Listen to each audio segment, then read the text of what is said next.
주식을 고르는 거는 그렇게 오래 걸리는 일이 아니에요. 관점 없이는 사실 인내를 할 수가 없어요. 자본주의 시스템은 항상 성장을 하고 있고 추가로 투자를 해야 되느냐 말아야 되느냐의 관점.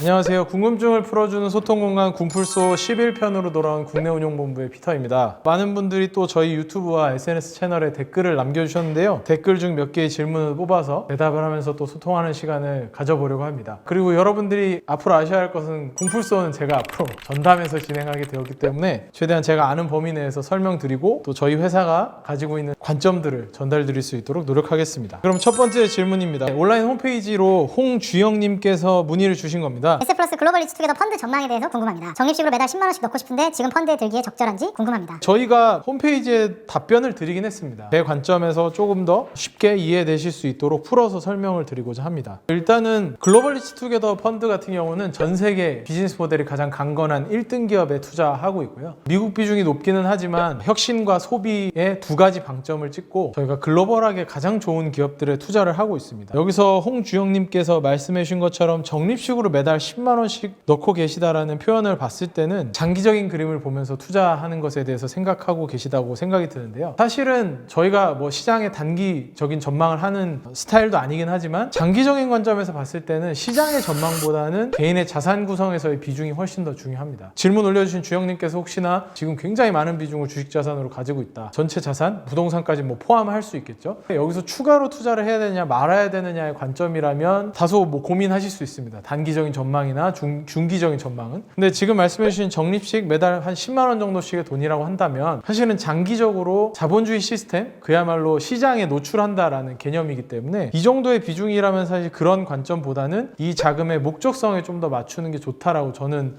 제 주변 지인들한테는 그런 식으로 좀 추천을 드리는데요. 뭐 제가 추천했던 예시를 하나만 좀 말씀드리면요. 4, 5살짜리 아이를 키우는 가정이라고 한다면 뭐 중고등학교 때 교육비가 필요하다. 그래서 앞으로 한 10년 정도 동안 적금을 들려고 하는데 적금 이자가 마음에 안 들기 때문에 우리가 투자를 좀 하려고 한다. 앞으로 한 10년 정도의 기간입니다. 사실 그 사이에 코로나 이슈라든지 금융위기라든지 굉장히 큰 변동성이 있을 수도 있겠지만 일반적인 상황에서 자본주의 시스템은 항상 성장을 하고 있고 기업이 성장한다는 것을 믿는다면 그리고 1등 기업이 그 수혜를 계속적으로 이어갈 것이라는 것을 믿는다면 그 적금으로 가시는 자금을 펀드에 투자하는 것은 굉장히 긍정적이다라고 저는 생각을 하고 있고요. 지금까지 자본주의가 흘러온 역사를 봤을 때 이런 장기간으로 본다면 성장하는 것이 지금까지 그래왔던 그림이고 저희는 항상 그 비즈니스 모델이 강건한 기업들은 시장보다 더 큰 성장을 한다는 것은 저희는 신뢰하기 때문에 그들을 신뢰하는 믿음이 있다면 이런 자녀들을 위한 자금 충분히 투자하시는 게 좋다라고 생각이 들고요. 특히나 주식형 펀드 투자라는 건 원금 손실의 위험이 있습니다. 그리고 두 번째 질문은 마찬가지로 온라인 홈페이지에서 최진우님께서 질문 주셨습니다. 글로벌 리츠투게더 펀드에 투자되어 있는 상위 5개의 회사 말고 나머지도 알고 투자하고 싶습니다. 3개월에 한 번씩 운용보고서가 나가게 되는데 펀드 자산 총액의 상위 10개 종목 혹은 자산 총액의 5% 초과해서 보유하고 있는 종목 또는 발행 주식 전체 그러니까 그 기업의 총 1%를 초과해서 보유하고 있는 종목 같은 경우는 조회가 가능하도록 되어 있습니다. 그 외에 밑에 있는 종목들도 다 알고 스터디할 수도 있겠지만 3개월 동안의 탑10 안에서의 변화만 충분히 스터디하셔도 그 안에서 우리 글로벌 리츠투가 어느 방향으로 나가고 있구나 라는 생각은 충분히 공감하실 수 있을 것 같습니다. 그래서 사실은 이 탑10에 대해서 먼저 좀 자세하게 한번 들여다보시는 게 좋다라는 의견을 드리고요. 사실은 저희의 종목을 따라오시는 관점이라기보다는 저희가 그 기업을 어떤 관점으로 바라보는지를 이해하시는 게 훨씬 더 중요합니다. 대표적으로 탑10 안에 들어가는 종목 중에서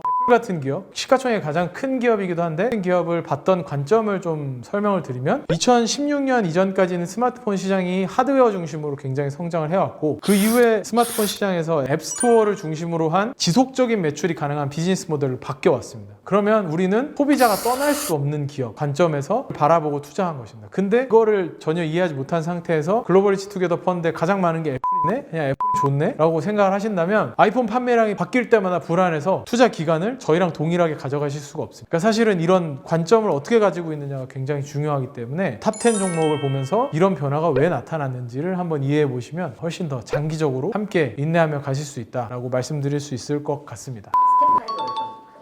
스텝 5도 있지만 사실 그 회사의 키 팩터에 대해서 공부하는 거예요. 그러니까 지금 비즈니스 모델의 강점을 계속 분석해 나가야 되는 스텝 5를 다 하기는 어렵겠죠, 개인이. 네. 원래는 CD 네. 구독으로 그렇죠. 그 굉장히 중요한 포인트고 서브스크립션 모델, 구독 모델로 바뀌는 거. 도 마찬가지였죠. 온라인으로 넘어오면서 구독 모델을 만들어냈고 이런 비즈니스 모델을 만들어가는 관점 우리가 어디다 방점을 찍느냐인 거죠. 워낙 유튜브 많이 하니까. 네. 유튜브나 뭐 이런 다양한 인구들이 늘어난다는 측면에서 새로운 소비층이 늘어나는 그러니까 이런 하나의 관점이 쌓이고 쌓여서 우리가 인내할 수 있는 힘을 더 길러주는 거거든요. 시장이 엄청 흔들렸어요. 마이너스 10% 났어. 근데 내가 오늘 당장 그래서 안 쓸 거야? 더 쓸 거야? 했을 때 질문이 더 쓸 거야? 라면 마이너스 10%는 이상한 이건 그냥 금융시장에서 수급적으로 왔다 갔다 하는 걸 수도 있고 밸류에 영향을 끼치는 영향이 없는데 막 우리가 그걸 가지고 너무 판단한다는 것 자체가 그건 타이밍을 누구도 알 수 없기 때문에 사실 주식을 고르는 거는 알려진 종목들이 너무 많기 때문에 그렇게 오래 걸리는 일이 아니에요. 이 주식과 이 기업과 함께 오래 인내하는 게 굉장히 중요한데 관점 없이는 사실 인내를 할 수가 없어요. 먼저 고민해야 되는 거는 내가 이 기업에 지속적인 지출을 할 것인가, 그러면 내 지갑은 여기에 더 열릴 것인가, 아니면 여기서 끝인가. 네, 세 번째 질문입니다. 김작가 TV에 첸께서 3월에 출연하셨을 때 강수자님께서 남겨주신 질문입니다. 기술과 경영 능력이 있는 국내 주식에 투자를 해야 국내 기업이 잘 되고 개인도 잘 되고 나라도 잘 되는 선순환이 되는 것 아닌지요? 미국 기업에 투자하면 자본금이 미국으로 가는 것 아닌가요? 저평가되어 있는 한국 기업에 투자를 해야 애국하는 일로 생각되는데 주식 초보여서 질문드립니다. 이 질문에 대한 개인 차원과 국가 차원에서 대답을 드리는 게 좋을 것 같습니다. 물론 말씀하신 내용들이 틀린 말은 아닙니다. 개인 차원에서 일단 접근을 하자면 저희는 이제 버텀 관점에서 보통 기업들을 바라보게 됩니다. 전 세계의 변화, 경제 환경의 변화 이런 것들을 항상 살펴보지만 기본적으로 이 기업의 비즈니스 모델이 좋은지가 가장 중요한 포인트를 가지고 있기 때문에 버텀업으로 기업을 접근을 하거든요. 상향식인 거죠. 밑에서부터 위로 올라가는 방식인 거죠. 개인 차원에서는 그런 접근을 하는 게 미국을 꼭 얘기하는 것도 아니고요. 이거는 그냥 기업인 겁니다. 좋은 기업에 투자하는 것이 주식 투자의 본질이라고 저희는 생각을 하는 거고요. 이런 거는 국가나 뭐 정치 상황까지 다 고려하면서 할 수는 있겠죠. 물론 그렇게 할 수도 있겠지만 그래서 버텀업 투자는 좋은 기업의 모든 방점을 찍고 가는 투자라고 보시면 될 것 같고요. 좋은 비즈니스 모델과 함께하는 동반자 티켓을 매수하는 행위가 저희가 항상 주식 투자라고 저희는 생각을 하는데 개인 차원에서는 이게 미국에 있든 한국에 있든 중국에 있든 상관이 없어요. 더 견고한 비즈니스 모델을 찾아서 가는 여정인 거거든요. 개인적인 차원에서의 뭐 국가적인 선순환까지 생각하기에는 조금 애매하다라고 좀 설명을 드릴 수 있을 것 같고요. 그럼 이제 국가 차원의 접근입니다. 국가 차원에서 이런 우리나라의 저평가된 기업에 투자를 하고 더 시가총액을 끌어올려야 되느냐라고 봤을 때는 기업 자체도 글로벌 스탠다드에 맞게 기업 지배구조를 개선하고 경영 환경에서 충분히 강건한 비즈니스 모델을 만들려고 노력하는 것들이 굉장히 중요하다라는 것이죠. 국내에도 그런 비즈니스 모델을 가지고 있는 기업들이 있습니다. 그렇기 때문에 우리나라 기업이 잘 되는 환경으로 가는 거는 우리가 투자해서일 수도 있지만 여러 가지 요소들이 다 복합적으로 이루어지기 때문에 우리는 개인적인 차원에서 그런 접근을 좀 할 필요가 있다라고 보여지고요. 바텀업이랑 탑다운 방식이 있거든요. 그러니까 바텀업 방식은 기업부터 시작해서 위로 올라가는 거예요. 기업, 산업, 국가 혹은 뭐 전 세계 경제 이런 식으로 올라가는 방식이고, 그러니까 밑에 있는 미시적인 것들부터 보고 위로 가는 거고요. 탑다운은 위에서부터 내려오는 거예요. 그러니까 전 세계 뭐 금리, 환율, 환경 변화, 산업으로 내려오고 그 다음에 기업으로 내려오는 방식인데, 물론 저희가 매니징을 할 때 이 두 가지를 다 해요. 근데 기본적으로 주식형을 게다가 우리처럼 찾는 가치 투자를 하는 회사들의 경우에는 기본적으로 그 기업에 대한 가치 평가를 하기 때문에 두 가지 조합을 해서 하는 거긴 하지만 이 기업의 실제 우리 생활에서 느낄 수 있는 부분들 이런 것들을 먼저 하는 거기 때문에 바텀업에 좀 더 가깝죠. 개인은 애국심 때문에 국내만 하는 게 아니라 견고한 좋은 기업에 투자를 하고 기업과 이제 국가가 근데 이게 애국이라는 게 한국 기업의 시가총액이 올라가는 것만이 애국이 아니라 내가 한국인으로서 미국에다 투자해놓은 미국 기업의 가치가 올라가서 우리나라 사람들의 달러 자산이 늘어나면 그것도 우리나라가 하나 세지는 방법이잖아요.